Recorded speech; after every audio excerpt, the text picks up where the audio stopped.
Escorté par des avions de chasse de l'armée italienne, Volodymyr Zelensky arrive à l'aéroport militaire de Ciampino de Rome. C'est la première fois qu'il met les pieds en sol italien depuis l'invasion russe. Son arrivée dans la capitale se fait sous haute surveillance. Devant le palais romain du Quirinal, l'hymne national de l'Ukraine retentit pour le début de sa rencontre avec le président italien. Au cours des discussions, Sergio Mattarella assure être pleinement aux côtés de l'Ukraine.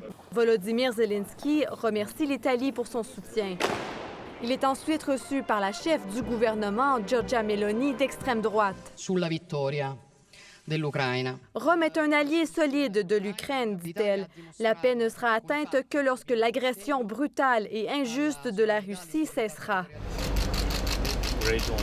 Volodymyr Zelensky conclut sa visite en Italie par une audience d'une 40aine de minutes avec le pape François.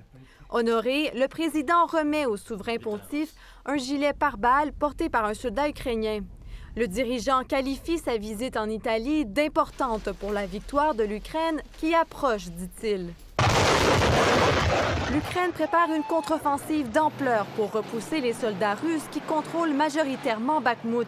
L'armée ukrainienne, selon les autorités, avance progressivement au nord et au sud de la ville.